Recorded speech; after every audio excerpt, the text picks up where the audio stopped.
Welcome to Beacon of Creation, a weekly podcast on game design through the lens of Magic the Gathering. I'm Tim. And I'm Cord.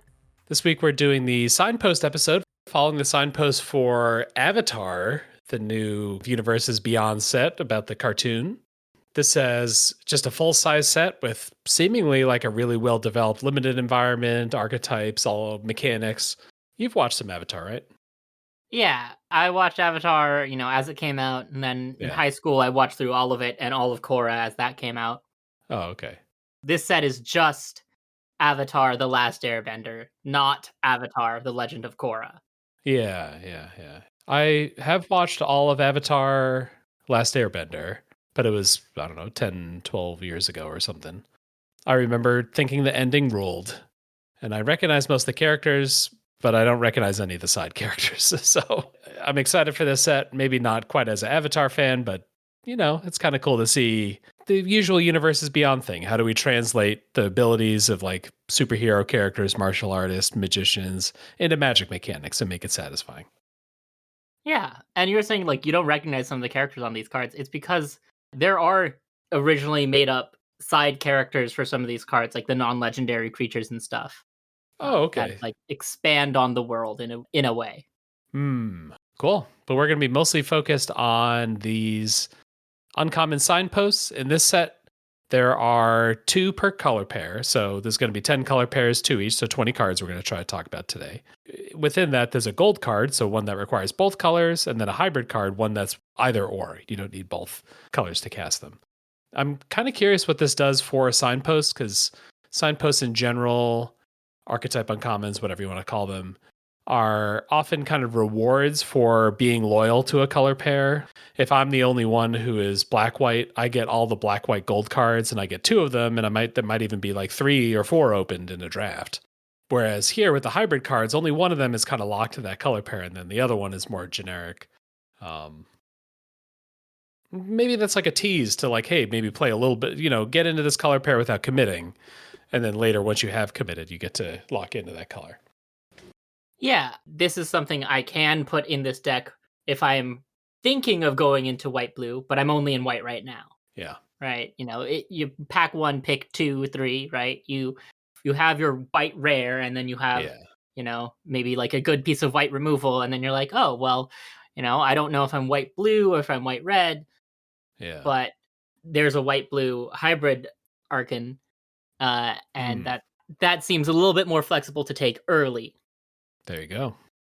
We're going to talk about these archetypes. There's a little blurb for each of them that we get from Wizards.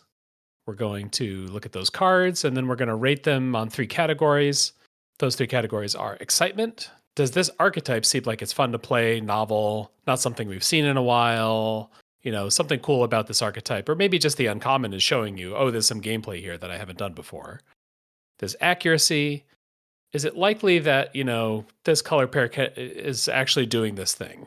Sometimes the big statement is, oh, smash with dozens of huge creatures. And it's like, well, I can't play dozens of huge creatures in my deck. Like, that's just not possible. So accuracy is like, do we guess that this is the thing this color pair is actually going to do if you're playing this deck as normal? And then synergy. Do I want to draft this deck because I'm going to take 2 cards that aren't that special apart and make them amazing together? If I play, if I collect 12 of these artifacts, do I have a sick artifact deck that nobody else gets to, dabble into? You have to be dedicated to play this. A color pair doesn't have to score high to be worthwhile in a set. This is not always about like every archetype has to be a full weirdo, full brand new. Every archetype has to have cards that only work for it, that are purely synergistic. But the scores are just a way for us to sort of, kind of summarize some of our feelings. Yeah. All right, you want to read our first color pair? Our first color pair here is white-blue flyers. Very classic. Yeah. Take to the skies with Aang and his friends. Gather a team of flyers and soar like an airbender. There you go. Blue-white flyers. I've seen it a bunch. It's always good. Yeah, it kind of works by default. This is like a Foundations core set style archetype here. And maybe we'll get into the cards. So one of them here is Air Nomad Legacy. This is an enchantment that costs white and blue, so 2 mana enchantment. When this enchantment enters, create a clue token, and then creatures you control with flying get +1/+1. Hey, there you go. 2 mana Anthem. Yeah. And this even says, like, hey, don't worry about being that dedicated to flyers. As long as you have some flyers, you'll buff those, and then, you'll also get your clue token so you can get your card back from this enchantment. Yeah. A lot of the time in blue-white decks, I'm feeling like flyers are how I win the game. So Hmm. playing this on turn 2 or turn 3, right, when I don't even have anything out yet, it's like, okay, I'm set up for the long game. Blue-white does not usually take things quickly, Yeah. and it being like a pure enchantment means not all decks can interact with it too. Yeah. It's a little safer. It doesn't help Mhm. you if you're like behind or slow to get started. Sometimes the weakness of a flyer's deck is I've got like my 1/1 flyer into my 2/1 flyer into my 2/2 flyer. None of those creatures are great at blocking.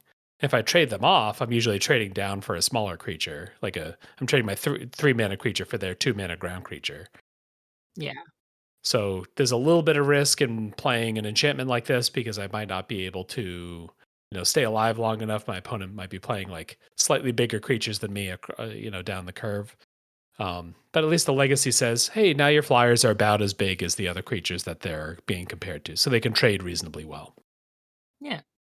Maybe I have to buff 3 flyers for this to really be worth it, something like that. I'm thinking like two and a half, maybe. Yeah, yeah. There was an old card, Favorable Winds, which is just the second half of this card. Creatures you control flying at +1/+1. I've seen that in like, especially like uncommon cubes and stuff like that. And I think that's where you got to be playing like 1/1 flying tokens to want to do that. Like all Mhm. that does is buff flyers. You really want a bunch of little guys. You want those to get buffed up. Whereas, hey, maybe this gold enchantment, you can play a variety of flyers. Yeah. All right, what's our other one? Our other card is Sokka, Lateral Strategist for 1 hybrid Azorius. Legendary creature, human warrior ally with vigilance. Whenever Sokka and at least one other creature attack, draw a card. Sokka is a 2/4. That's a nice body. Yeah, 2/4 vigilance. That's another classic component of the Flyers deck is like my 4 or 5 mana good blocker. Mhm. I play a couple flyers in the air. I got my inevitability going. In 5 turns, my opponent will be dead, but I need to not die in 4 turns. So let's get something on the ground. 2/4 Vigi for 3 is a quite solid body.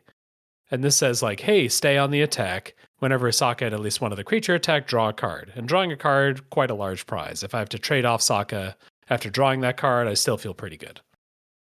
And, if your deck is mostly flyers, you're probably not like risking a lot when attacking. Yeah, yeah. You're attacking with your flyer, you're attacking with your 2/4 vigilance. They're probably going to get in once or twice together. Yeah.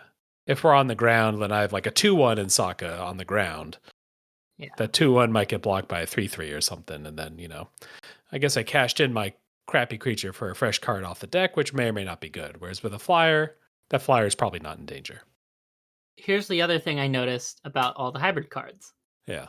They're all legends, which Ah, means you don't really want 3 of them in limited. fair enough. So that's another thing that's like tempering you from having this be your core to your strategy. This is like your nice little splash or Hmm. your flexibility piece.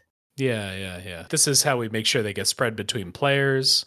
Any given player is only going to want one Sokka. Mhm. I guess it also makes sure that people get to play with their favorite characters from the show. Yeah. I don't recognize maybe half of these hybrid creatures, but as I would say, quite casual fan, I'm guessing the main characters are monocolor, especially the uncommon ones are early in their career. The mythic ones are at their apex, at the climax of the story. Yeah, I I, think they almost all have like a monocolor, a two color, and a three color. yeah, the set's like very structural in that way. We have the technology from like Lord of the Rings or something where we have multiple versions of a character, but let's like use that technology in a really, really structured way where we have the same amount of each character. We do the same thing with each character. We show how they grow by adding colors to them. Mhm. All right, let's do a quick rating on these. So, excitement is Blue White Flyers exciting? This is a 1 or a 2 for me. I'm thinking a two. Like Yeah. It's not boring because you don't always see it, but it's not so different that, I'm like, "Oh, yes, blue white flyers." Yeah, 2. Accuracy. Do you think that blue white will be this? Yeah, Yeah, pretty high. Probably 4 or so. even in sets that don't have a blue white flyers archetype, I pretty often am building my blue white decks around the flyers. Yeah, yeah. I'm guessing like there'll be whitish, blue white decks that are more about little creature armies, and there'll be blue decks that Mhm. are more like, oh, do draw 2 and stuff like that. So I don't think this is the only thing you're going to be doing here. Though this enchantment rewards you the more you dedicate to it. So maybe synergy wise, You're really wanting to we're lean in. actually pretty good too. Yeah, we're pretty high on synergy because you don't want to play this card if you only have 2 flyers in your deck. Yeah. Um, But you might play Sokka with only a couple. Yeah, and that's something I'm kind of interested in how to grade that because I think the hybrid commons or uncommons are designed to be played in multiple decks, which is a Yeah. funny thing. Like how synergistic are they? I still guess you could still measure their synergy. Um, I mean, Sokka plays very well when you have a flyer that is free to attack. yeah, It's not as specific to flyers. yeah. If there's an ally deck, you put Sokka in there. If there's a card draw matters deck, you put Sokka in there. You know, like there's a lot Yeah. of different hooks on Sokka that make it so that it's not that it's just good in a whole variety of decks. Plus, Yeah. just drawing a card is like one of the most generically good things you can do. So maybe a 4 for synergy. I think a 4 for me as well. Alrighty. Next up, we've got blue black. Draw 2. We were just talking about drawing extra cards. Yeah. The blurb here is hunt for knowledge using clues and other draw effects to trigger your second draw reward cards. The long game is yours. All right, so we're trying to get clues like we saw in the last card, draw an extra card somehow, maybe looting, draw and discard a card, something like that. This is a relatively new archetype, maybe from the last like 5 years, but we've seen it at least once a year since then. So this is not a rare one at this point, No.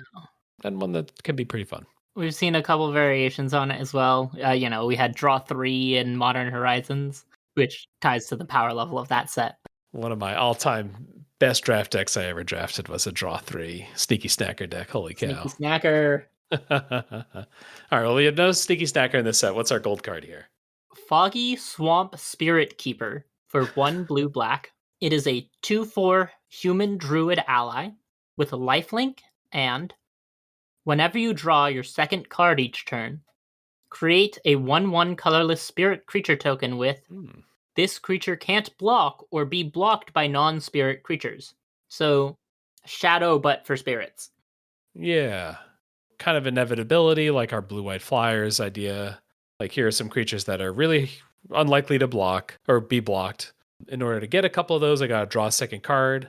This was a thing straight out of Foundations, had like basically a very similar card here, except it was a flyer that made little flyers. Mm-hmm. Here we have a 2/4 with lifelink. I guess that is more defensive. Yeah. Playing with the other one, that guy you never want to block with, which is a liability. Here, you're pretty happy blocking. And even if you're trading it off, you get a little bit of life back. So you buy yourself some more time. I'm just saying, I want to play this with Sokka. Those spirit tokens that can't be blocked. You're making them when you attack with them. Sokka's looking pretty good there, yeah, for sure. The name is so funny. Foggy Swamp Spirit Keeper. I guess Foggy Swamp must be the name of a place. Yeah, it is. It is in fact a foggy swamp. So the creatures are named what they are, like owl, bear, and the places Yeah. are named what they are. Foggy Swamp. Okay, cool. Love it. You've got like a catfish, alligator, and like a plant thing in their hand. Oh, yeah, that was that weirdo little guy. That's funny. This It's like is, a little Pokemon. a theoretical character in the world, but you never see a foggy swamp spirit keeper in Oh, okay. Avatar. All right. Well, we get to live out our extended universe here. Exactly. This is not a fully late game card because you're making a bunch of tokens that can't block and keep you alive, but it's late game in the sense that it gives you a way to win while you're stalling out the game with your other cards. Yeah. And one of your other cards might be the hybrid card, Hama, the Bloodbender. I remember Bloodbender being like a sinful, evil sort of thing to do in the Avatar world. It's 2 and then 3 hybrid. So 5 mana total, 3 of which have to be blue or black. For a legendary creature, human warlock, it's a 3/3, 5 mana 3/3, so you're getting some pretty good. When Hama enters, target opponent mills 3 cards. Exile up to 1 non creature, non land card from that player's graveyard. For as long as you control Hama, you may cast the exiled card during your turn by waterbending X rather than paying its mana cost, where X is its mana value. Whoa. We'll talk about waterbending real quick, but if you just sort of think of this as the generic, like Gonti steel sort of thing, I'm going to make the mill 3, then I pick a non creature, non land. So I can't get a creature. I'm probably getting instant sorcery, maybe an enchantment, maybe an artifact. And I don't just pay for it with generic mana, I can pay for it waterbending style. And waterbending, while you pay a waterbending cost, you can tap your artifacts and creatures to help. Each one pays for 1. So waterbending costs are like Convoke ++. They're not just used for casting spells. You can tap creatures, you can tap your artifacts if you've got a couple clues laying around, or you can just spend mana. You exile your opponent's 3 mana removal spell. If you've got 3 creatures out, you can just fire that off right away before you lose Hama. And you want to do it before you lose Hama, because if Hama goes away, you lose the ability to cast that spell. It's like Convoke plus Improvise. Yeah. The other thing you can do here is when waterbending, if you're tapping a creature, it doesn't need to have haste. So you can play Hama and then, maybe use Hama. There's a 1 mana thing that they mill, and that's all you need. You can tap Hama for it as well. This is definitely more on the late game side than on the draw 2 side. There's no card draw written on this card.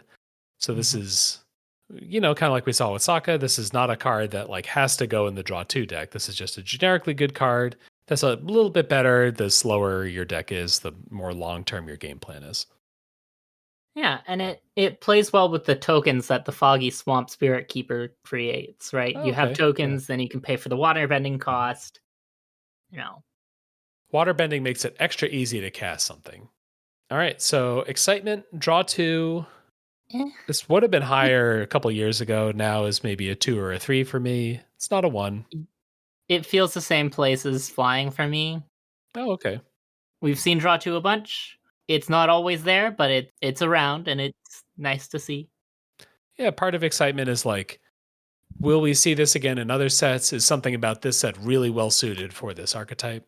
I would say no, not really. There's nothing in this set that makes draw 2 like naturally that great. It seems like they maybe put a decent number of clues in this set, but that you could see that in a bunch of sets. So maybe 2, yeah. And then accuracy, am I going to be trying to play a really slow game? Based on these 2 cards, yeah. Yeah. We're seeing enough cards as well that will draw cards for you between Sokka, between clue tokens. I trust that we're going to be hitting those draw 2 effects, maybe 3-4 times a game. All right. I'll go 5. The only reservation I had is that the spirit tokens you make can't block, but the rest of the picture is pretty clear on this. I think that's less of an issue for me, especially because the Swamp Spirit Keeper has lifelink. Yeah. Right? You're making up for the fact that those tokens can't block. Yeah, maybe so it's not like you're all in one deluxe package for stalling out the game. It's just a good way of stalling out the game. And if they're attacking with some big spirit creatures, they can still block those. Yeah. All right, synergy. Does this make some cards better? Am I able to take cards that other people don't want? A little less so here. People are going to want cards that draw cards. Like, that's like such a generically good thing. You maybe slightly prefer things that cantrip more than other decks, but... Yeah, but cantrips, like, those are often really safe picks anyhow. So this is 2 or 3 for me. I was thinking about a 2. All right, let's do 2. Even with the clues. Yeah. It's not 0. There's a little bit of build around to do, but not a ton. All right, let's get the next little blurb. Black-red Fire Nation aggro. Everything changes when the Fire Nation attacks. There you go. Be aggressive with firebending and burn it on extra effects. This is temporary mana you have to spend during combat. So far, the main thing we've seen to do with that is crack clues. So if you have clues, you get a bunch of free mana during combat, pop up on those clues, but maybe we'll see some other things to do. All right, our first card here is Cruel Administrator. This is 3 black-red, so 5 mana for a 5/4. Okay, big creature. Creature, human soldier. It has Raid. This creature enters with a +1/+1 counter on it if you attack this turn. So not just a 5/4, but like a 6/5. Whenever this creature attacks, create a 2/2 red soldier creature token with firebending 1. So whenever this attacks, add a red mana. This mana lasts until end of combat. So it lasts through the different, steps of combat, but not once combat's over. Once I guess you can deal combat damage and then you're in end of combat, but end of combat's your last chance of spending this mana. Yeah, its main job is to be big, and if being big is an okay thing to do, then it's also going to pop out a couple tokens. Those tokens might be either a way where I have I leave a blocker behind, so almost like Baby Vigilance. This big boy attacks, but it leaves back a chump blocker, or a way to close out a game because I attack with this one successfully, it lives. Okay, next time I attack, I'm attacking with even more guys. Yeah. No outlet for that firebending mana yet, so we'll have to be creative. You got instants, you got clues. So, we'll see. And that's already starting to pump up the synergy for me. This card is not really about firebending. Firebending is mostly a bonus on Cruel Administrator. But firebending in general is a pretty synergistic style of deck, it seems. Yeah.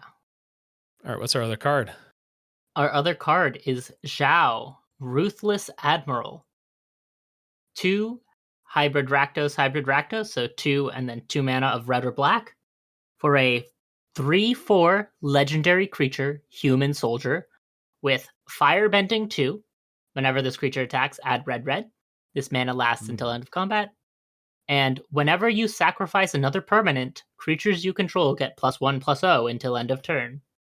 Well, there's clues right there. There's clues right there. You can attack with this, you can pay 2 and sack a clue, right? Yeah. And I guess the part of the clue flavor here is the bad guys are looking for Aang. They're looking for the avatar. And so we're going to see some black clues scattered around the set. Yeah. No payout on its own. Yeah. You have to have something else to spend that mana on. You have to have something else that sacrifices itself.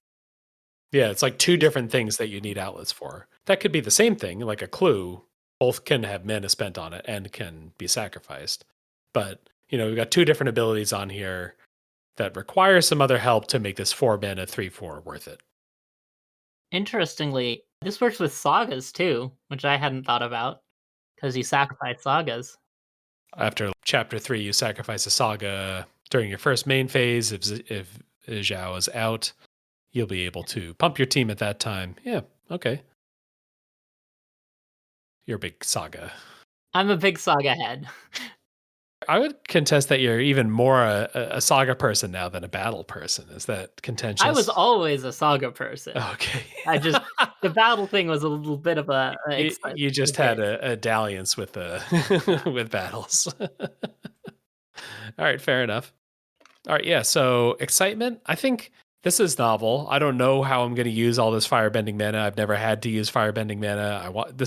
You're only going to do it in this set. We're not going to see firebending elsewhere. I guess maybe we get a chorus set in 3 years. This starts at a 3 for excitement and can go up to 4, maybe even 5. What are you thinking? You want a firebend?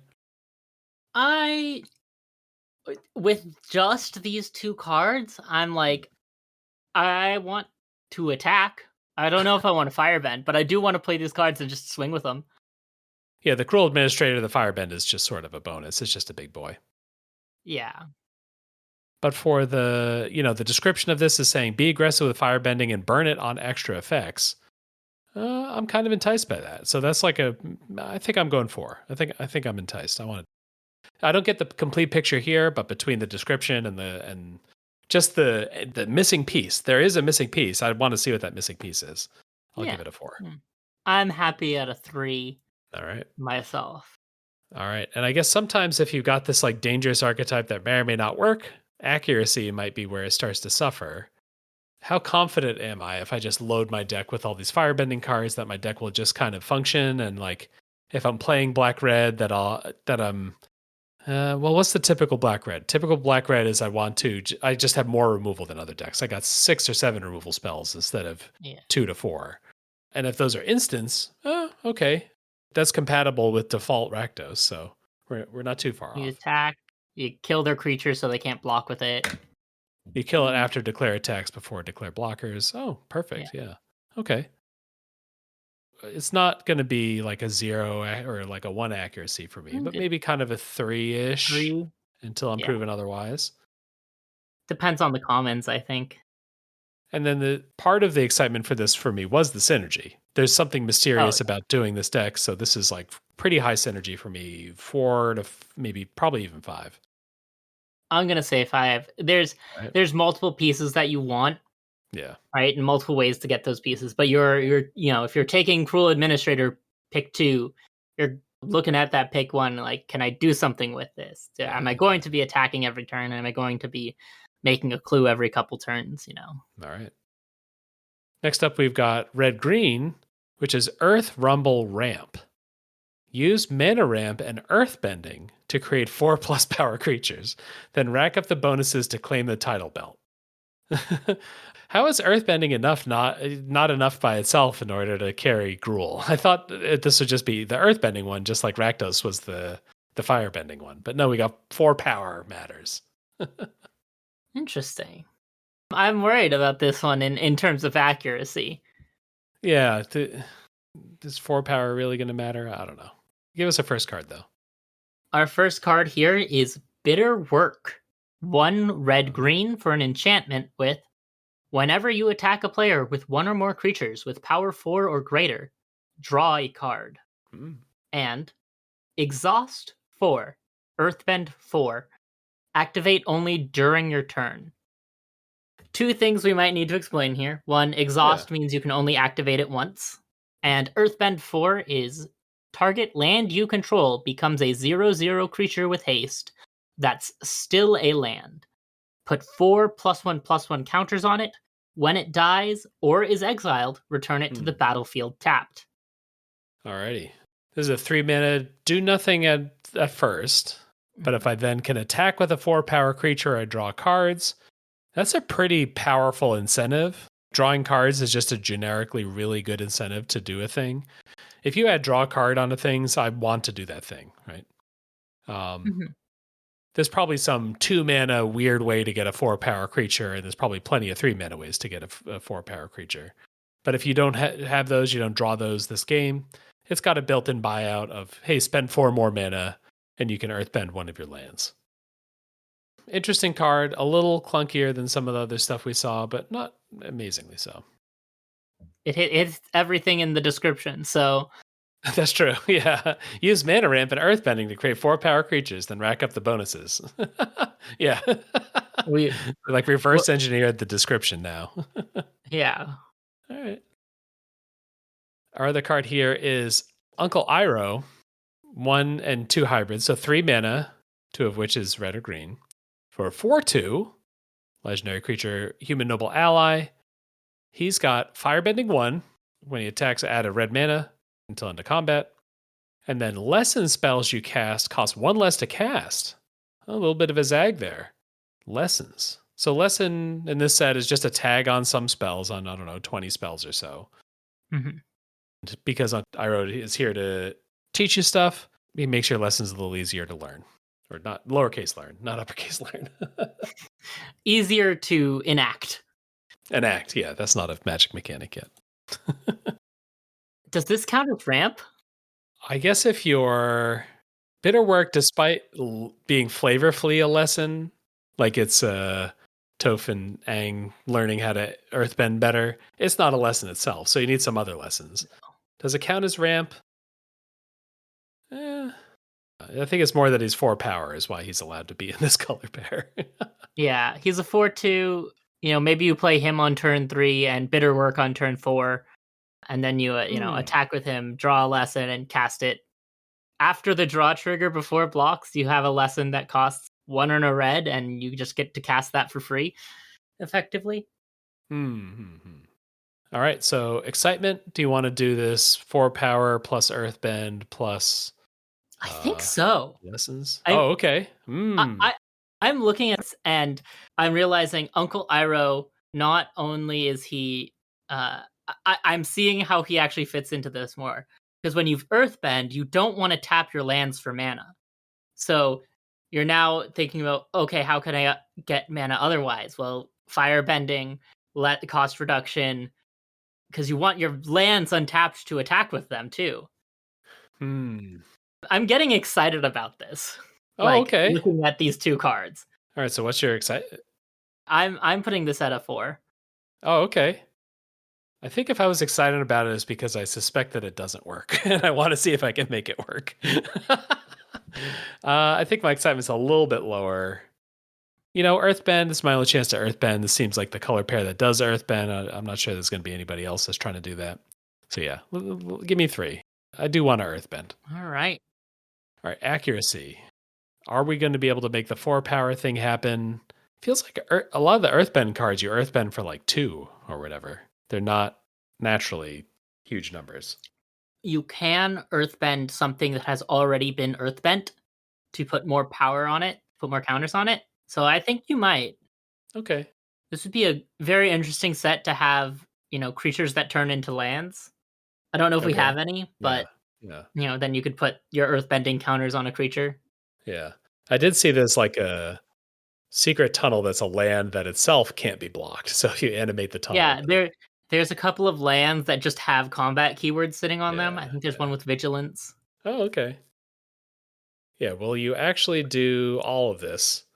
I think if this were just about earthbending, I could believe it. But even Uncle Iroh, there's a bunch of cool things going on, but in terms of archetype, it feels forced, I guess is what I'm saying. I don't think you're living up to this whole description with your Gruul deck. I think you're doing pieces of Yeah. this. You're either more lessony, or maybe you're a little bit earthbendy, or maybe you're a little bit four powery. I think I'm calling fraud on this. I think I'm going 2. Yeah.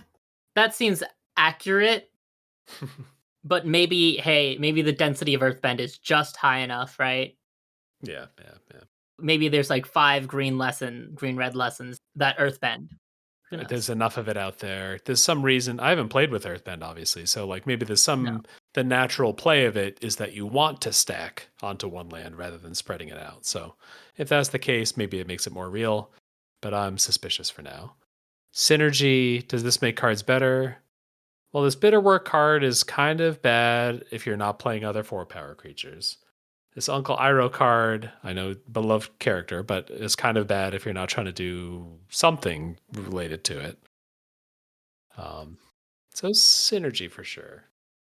I'm looking at a 4 here. It's like if I'm taking these cards, I'm taking them because of either I'm taking these to make those cards good, or I'm taking these to then force this deck and take those cards. Hmm. Alrighty. What's next? Up next, our halfway point is Green White Allies. A world united is unstoppable. Play allies and generate tokens to go wide and hit your enemies hard from all sides. This is part of what feels like it's kind of like a set that is sort of extending magic, but with things that fit Avatar in a way that is quite satisfying. Because Mhm. allies were a thing in Zendikar. In original Zendikar, they were like really popular. And then the second wave like tried to carry on that and, kind of had mixed success. But the ally fans are out there. They want to go super linear. They want to make a million creatures. They want to do this. And then the allies in the set, the ally creature type just seems to be like instead of the hero creature type, it's just all the good guys are Mhm. allies. So there are a lot of allies out there. They're not all built to care about allies, but they just work with all the ally cards in a way that's kind of nice. Mhm.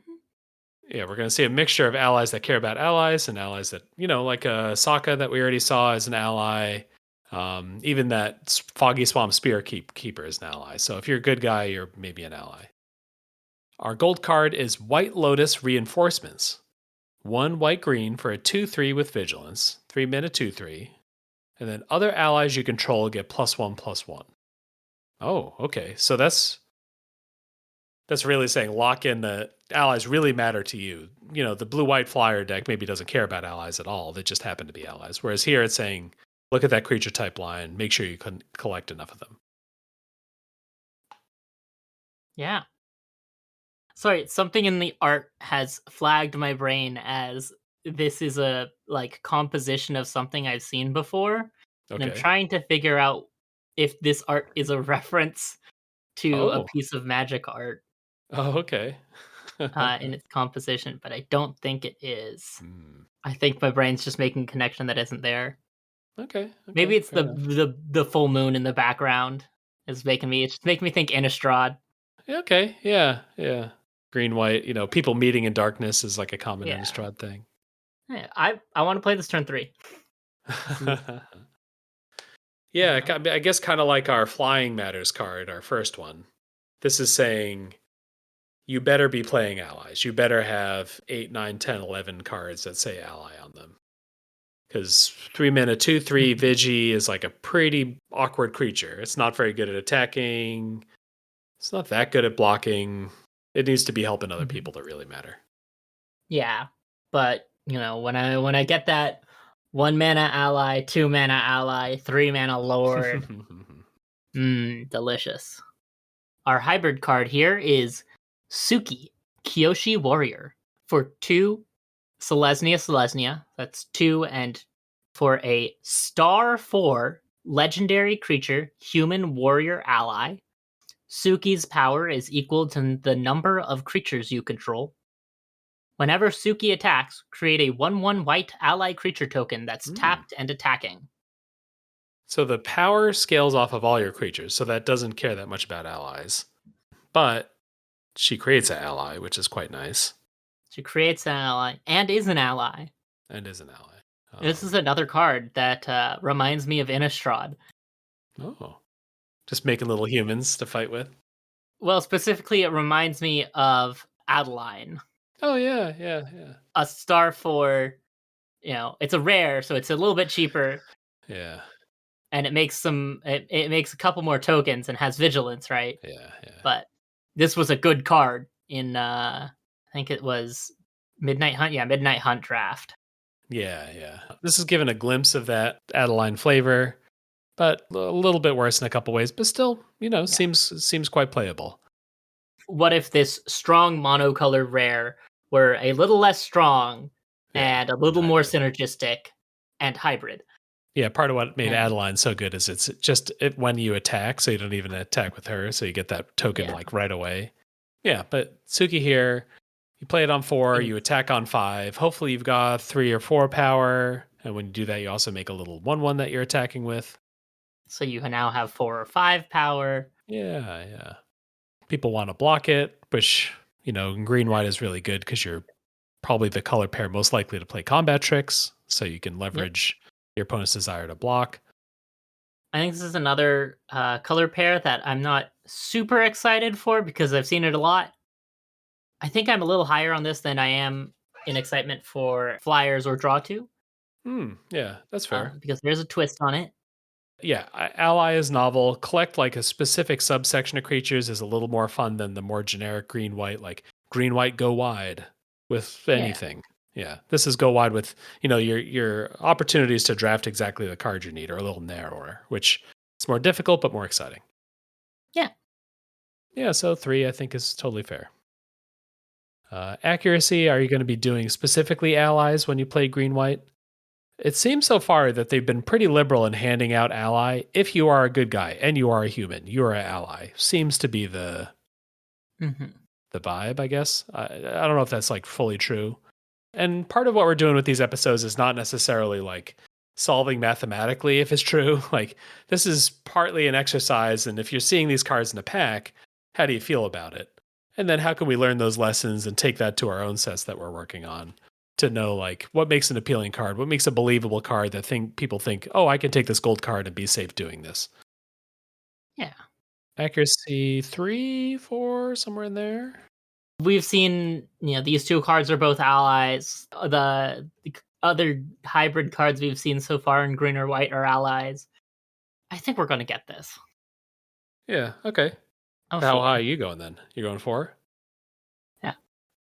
And then synergy, does this make allies like way better for you?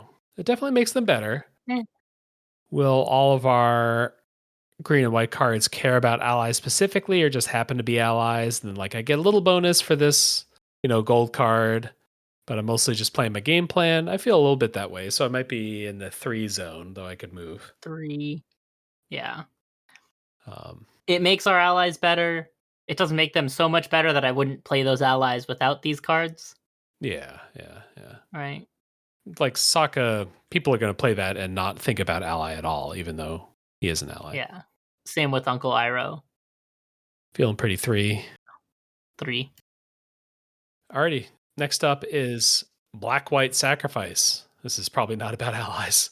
Victory comes at a cost. Play small creatures and clues, then gain the upper hand when you sacrifice them. This is maybe the most traditional black white archetype.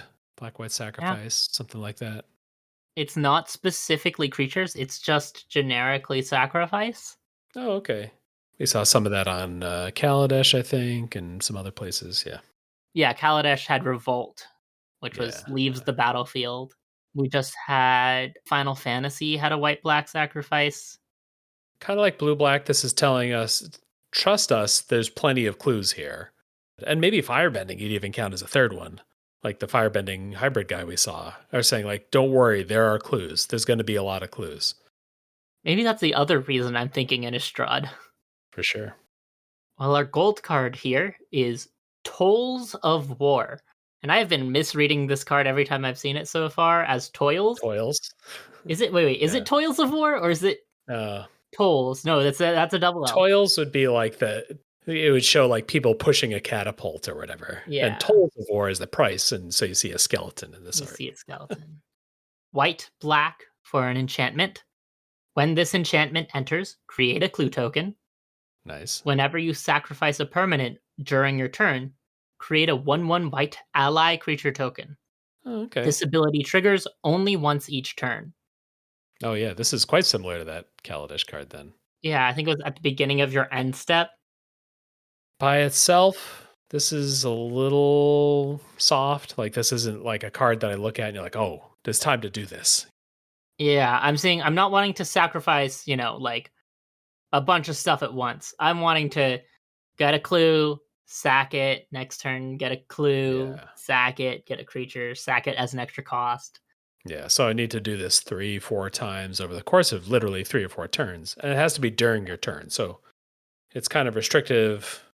I guess the during your turn is maybe just to avoid some kind of onboard trickiness. Yeah. But if you can do that reliably, you get some Mhm. 1/1s back. Okay. You get your card back from this. So this is saying, like, buckle up for the long game. Yeah. Our next card is Heibai, Spirit of Balance. 2 Orzhov for a 3/3 legendary creature, Bear Spirit. Hmm. Whenever Heibai enters or attacks, you may sacrifice another creature or artifact. If you do, put 2 +1/+1 counters on Heibai. When Heibai leaves the battlefield, put its counters on target creature you control. Mm, Wow. interesting. Okay. This gives you a way to sacrifice exactly one thing a turn. Yeah. You can um, sacrifice. Oh no, it does say another creature or artifact. I was about to say, can you sacrifice this to its own attack how trigger funny. to put its counters on something else? No. Yeah. Uh, I want to have a lot of chaff. We were talking about Devour in the Discord this week, and this feels kind of Devoury. Like, I need to have a bunch of chaff to eat because this is a 4-mana 3/3. So I have to plan on. I have to play this when I am probably sacrificing a thing that turn, or at least the next turn when I attack. yeah. You want to be making something every turn. So you kind of actually want to be playing Suki from above or that blue black card above. You want to be making a token every turn to sack it Yeah. to attack with this bigger creature.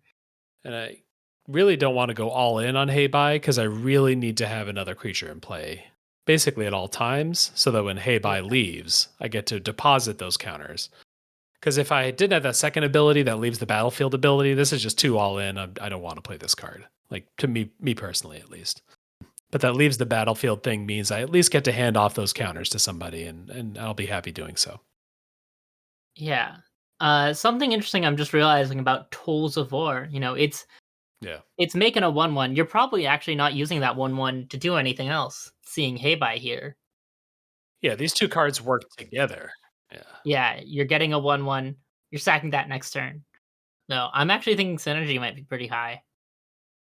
Yeah, I'm not playing these cards if I'm not doing the thing. Yeah. I'm not too excited. So excitement, yeah. I don't know.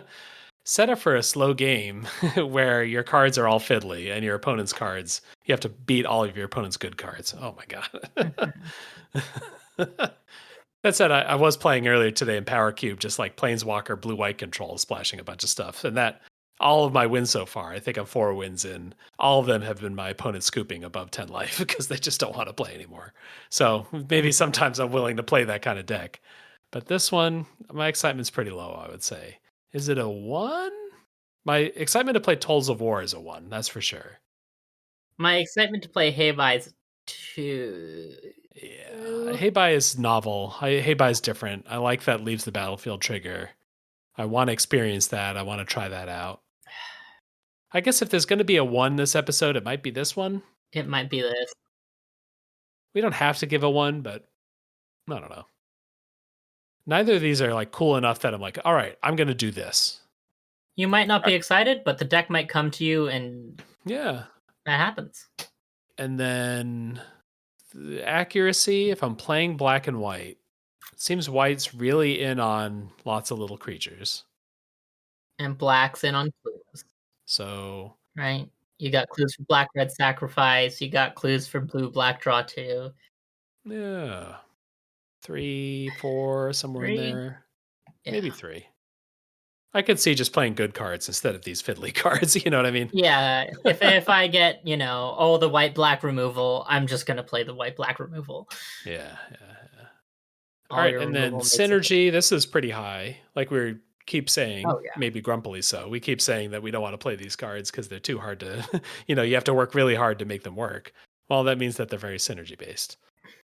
You need the right mixture of cards to make this work. I need a lot of creatures because I need to leave creatures around to be Heibai's target.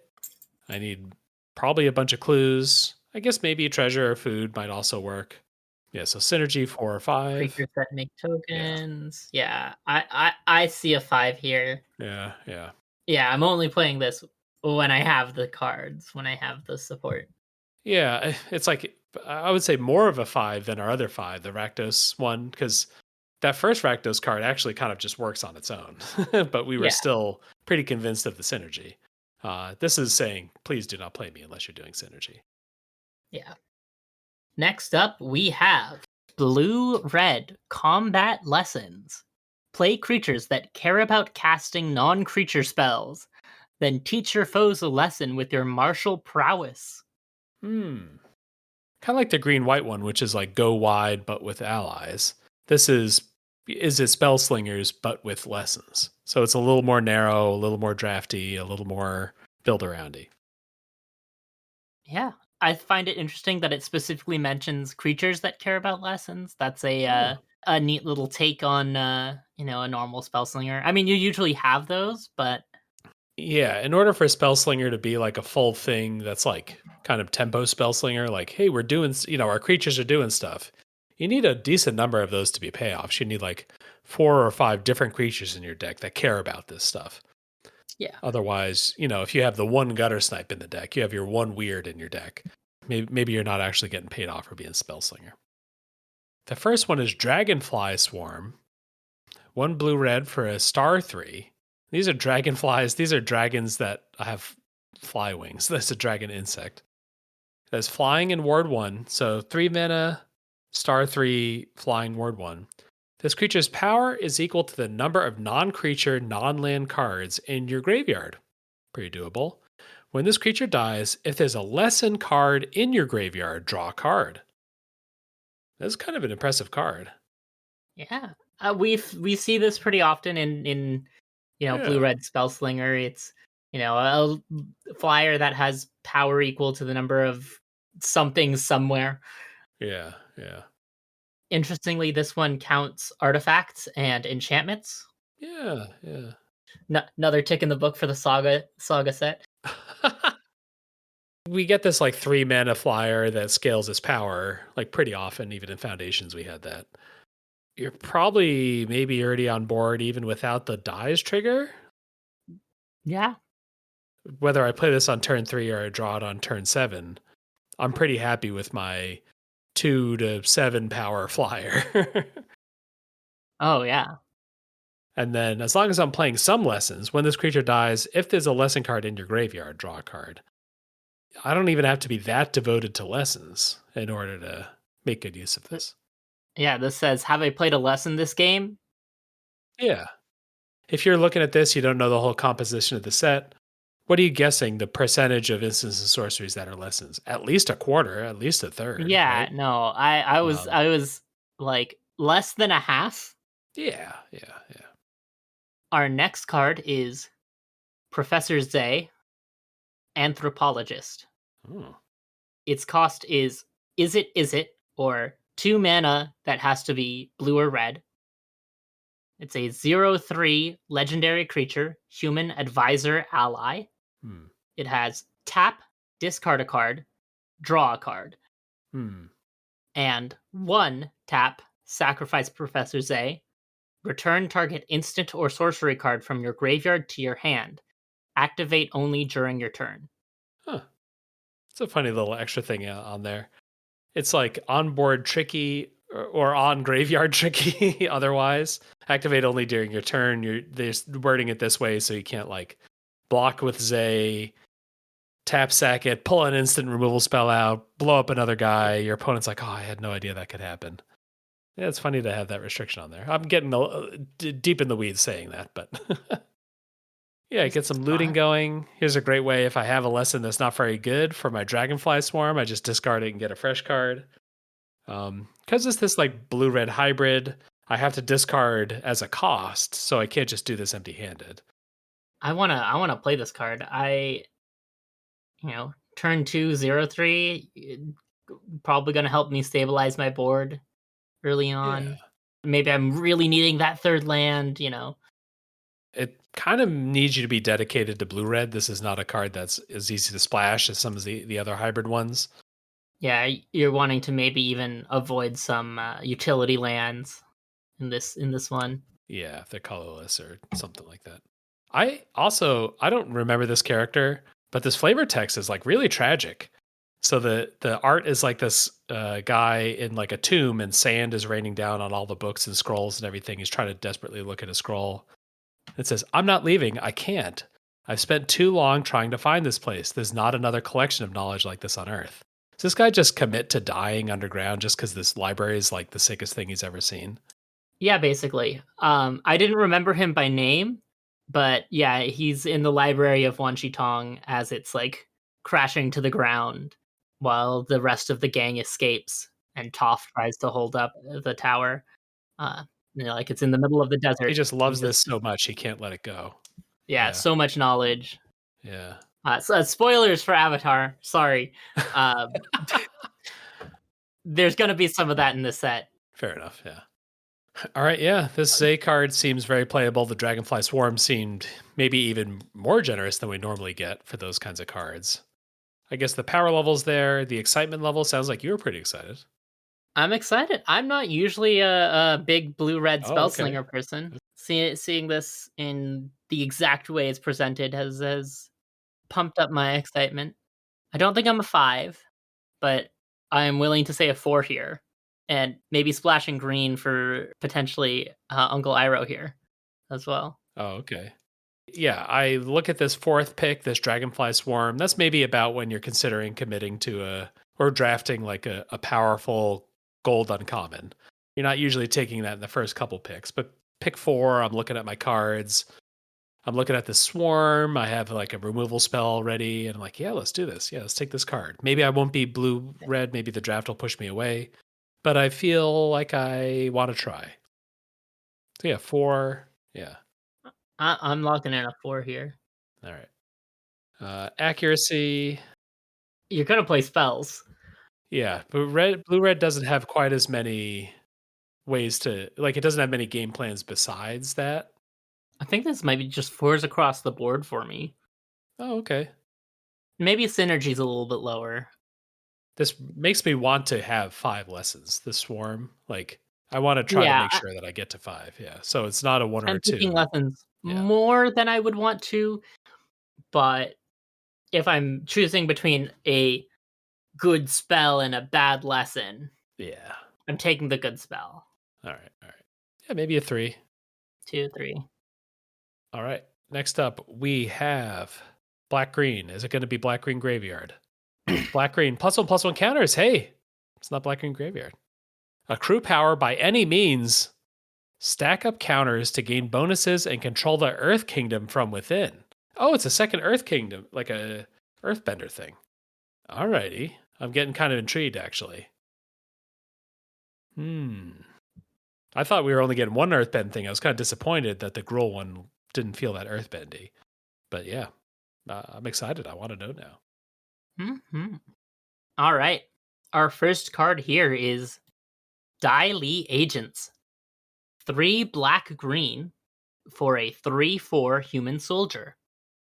When this creature enters, Earthbend 1, then Earthbend 1. Fun. Whenever this creature attacks, each opponent loses X life and you gain X life, where X is the number of creatures you control with +1/+1 counters on them. Oh my gosh. What a funny card. This is fun.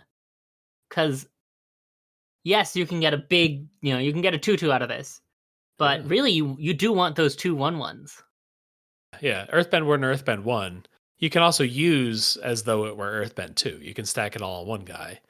But Mhm. this Daily Agents, if you're really playing into this gold card, you actually don't want to stack up your Earthbend. You don't want to make a 5-power Earthbender or whatever.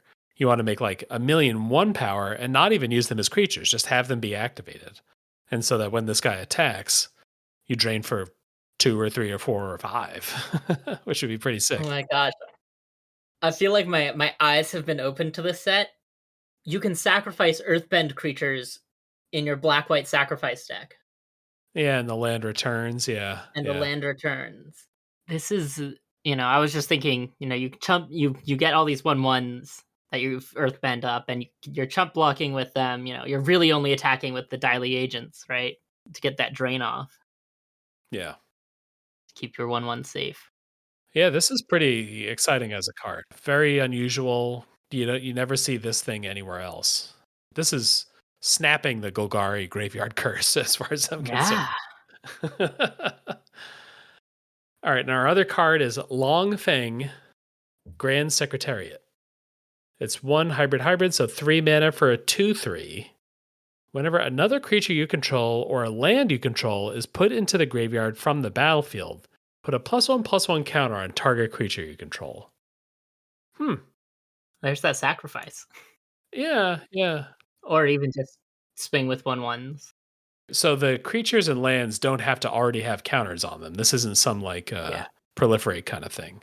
So this is just the normal course of the game. You're going to be able to give out 2, 3, 4 counters with this guy. This doesn't say non-token. Yeah, yeah, yeah. So So, your all your ally tokens are dying or whatever. You play your Terramorphic Expanse, one of those lands that sack themselves. You get to do this. mhm. Wow. This is a pretty cool card too. This is cool. Cards like this I've found kind of boring in the past, but this one is I really believe in it. I The ability is like kind of good enough as it is. Yeah. If you just had this in any set, but knowing that like +1/+1 counters are going to matter, I need a way to get +1/+1 counters. Is this a reliable way to get +1 counters? I would say so. Yeah. The Terramorphic Expanses, all your utility lands. Yeah. I'm going to Yeah. trade off creatures. I've got my 1/1 Death Toucher that I always have in Golgari. Oh, now I'm Yeah. loving it. I'm trading it off. I'm pumping something up. Gosh, I was thinking, when you started saying that, I was like, I don't know how I'm going to get more excited for this card. And then you brought up the 1/1 Death Toucher. I'm like, oh my gosh. The 1/1 Oh, like black creature or like 2 mana 1/1 black creature ETB opponent discards a card. yeah. Playing that. Like normally +1/+1, jump through some hoops, do this is like too hard to do, but both these cards are really compelling. I like both these cards a lot. Accuracy we'll get to, but excitement wise, this is an easy 5 for me. This is showing me a vision of a thing that I've never seen before in limited. Easy 5. Accuracy, Accuracy? maybe not Do, 5, but pretty high. Like both these cards work on their own. So do we it's not think a 1 or a 2, probably not a 3. So 4 or 5 to me. 4? Yeah. How many creatures are we going to have that put counters on themselves? How many times are we going to earthbend? Yeah. A I good don't amount. totally know, will I be able to have like 8, 9 cards in my deck that Earthbend, or am I gonna have like 5 cards in my deck that Earthbend? Like, what's the normal number? I don't really know. I'm drafting this for the first time. I can't totally count on that. So I have to look at these cards on their own, and they work on their own, which is sick. Yeah. Yeah, so at least 4. I could go to 5 if you want to go to 5. I don't think we got 5, but Okay. I'm very, very ready to be proved wrong. Yeah, yeah. All right, synergy. This is I pretty want to take decently high Earthbound. synergy. Even though these cards work on their own, they work amazingly together. So I could 4 or 5, maybe leaning towards 5. Yeah. Yeah, I really want to take more Earthbend cards with this. I want to take some cards that don't care about dying. This is making cards better. You know, cards that randomly give +1/+1 counters become cool. There's probably, hopefully, knock on wood, some payoffs to, your creatures with +1/+1 counters on them have lifelink or whatever. I don't know. Your combat tricks that put counters. Yeah, yeah. Seeing these cards will definitely shape how you build your deck. This has been a pleasant surprise seeing these Golgari cards. I try not to read these cards too heavily before this episode, and I was rewarded this Now, time. I hadn't seen either of these, and I am solidly impressed. Yeah, yeah, yeah. All right, our next archetype is red white go wide aggro. Hmm. Lead the rebellion with an army of allies and tokens you can enhance for devastating attacks. Hmm. Okay. Oh, okay, so we got allies again and tokens again.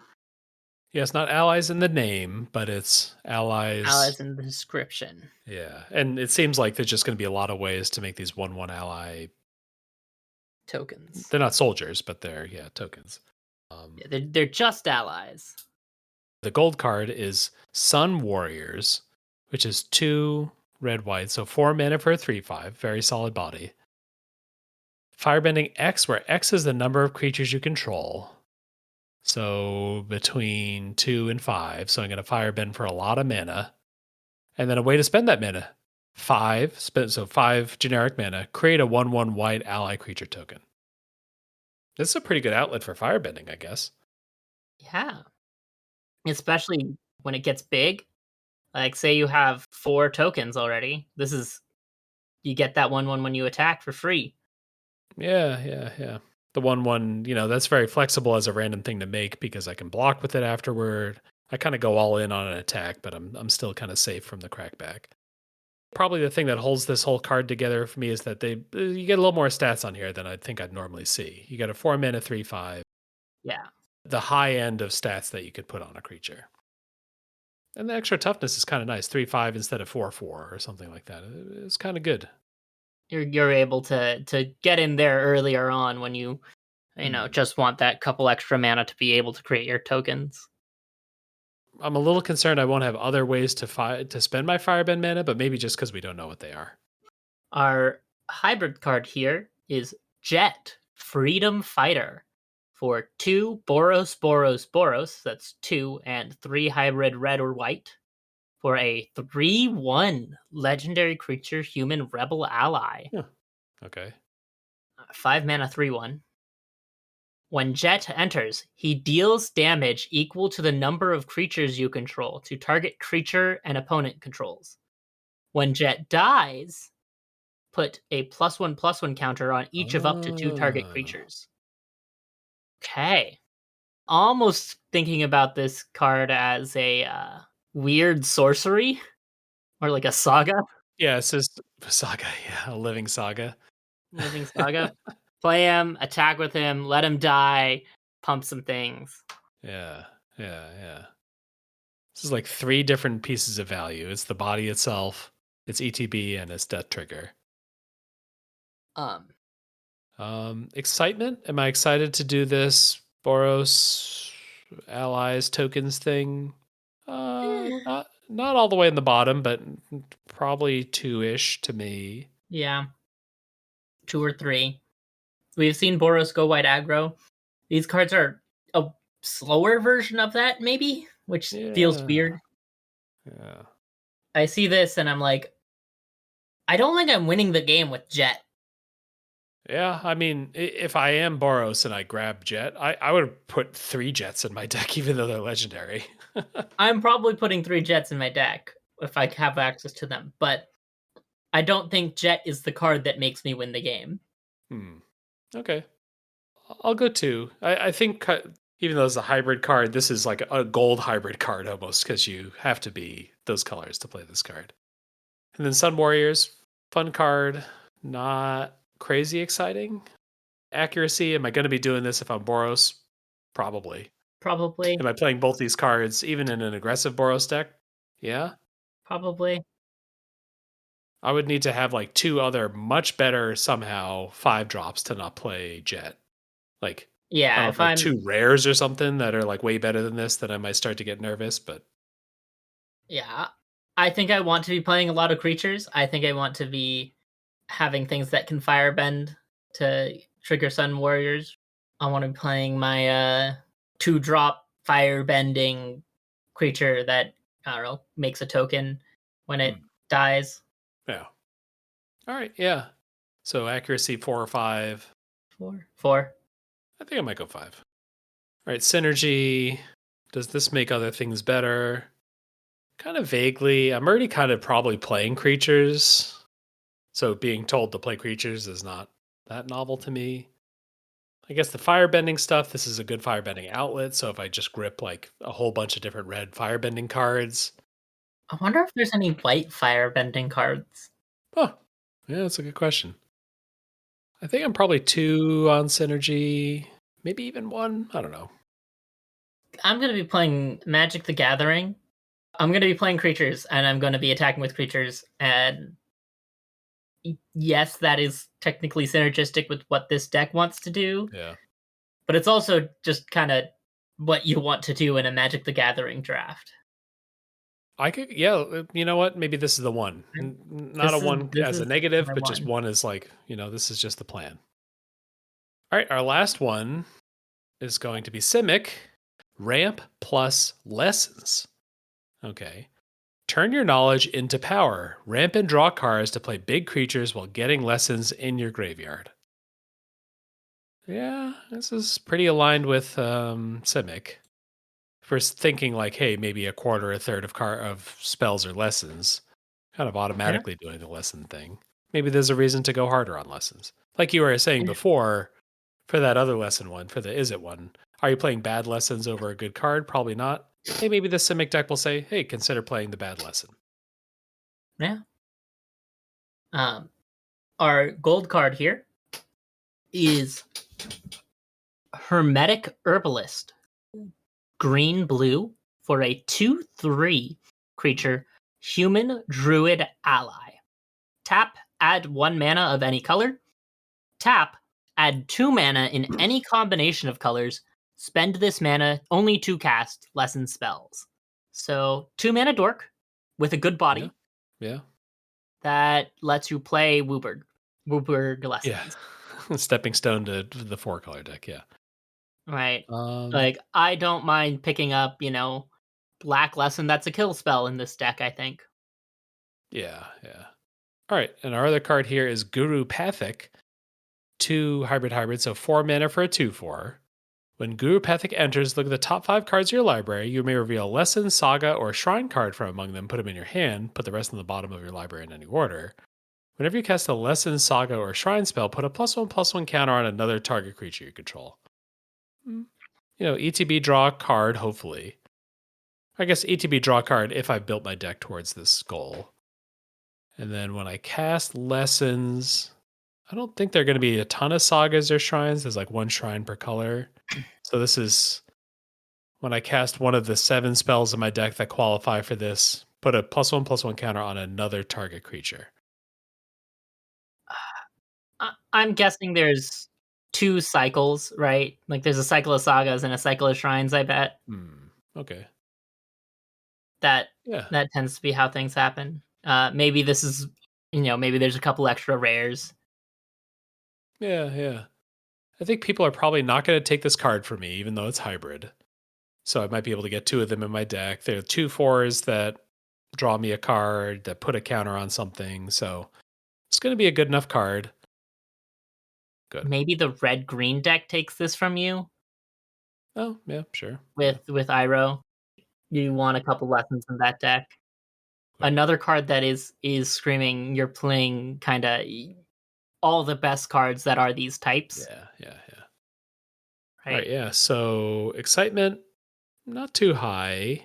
These are funky cards, like they're unusual, which is kind of cool. But this is probably a 2 for me. Maybe a 1. This is probably higher for me because I Okay. do like playing the Wooburg mess Oh, decks. okay. Yeah. You know, I'm gonna wanna pick up those funky cards and experiment with them. And then accuracy, I'm a little skeptical of the accuracy here as well. I think you're just going to play good cards.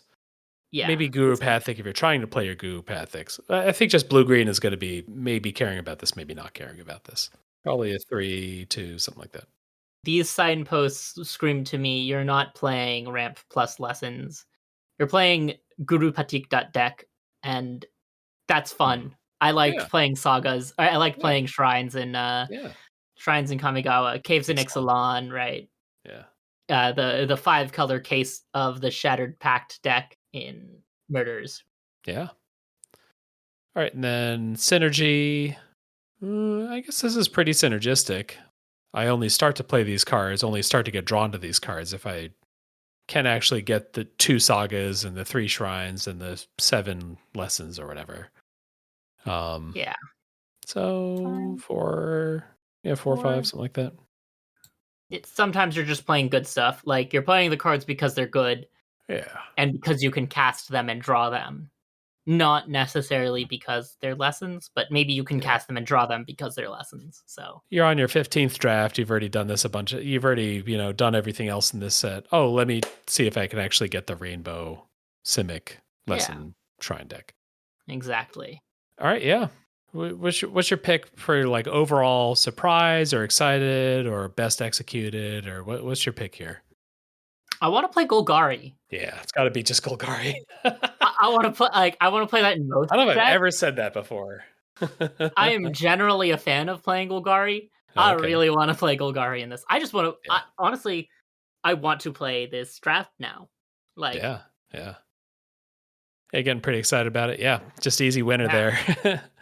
As set is looking great for draft. We just came off of a set that was kind of weak for draft in Spider-Man, but now we're going right back to maybe Final Fantasy level. Maybe it'll be another all-timer kind of thing.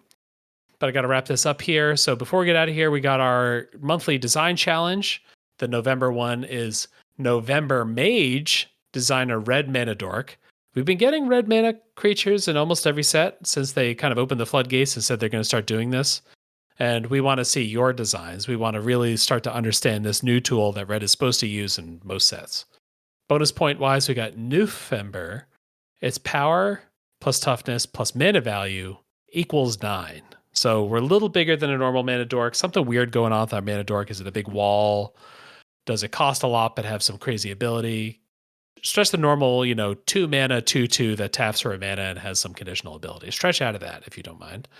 And then no Ember Mage, give it a leaves the battlefield or dies trigger. So your mage has some sort of thing that happens when it poofs.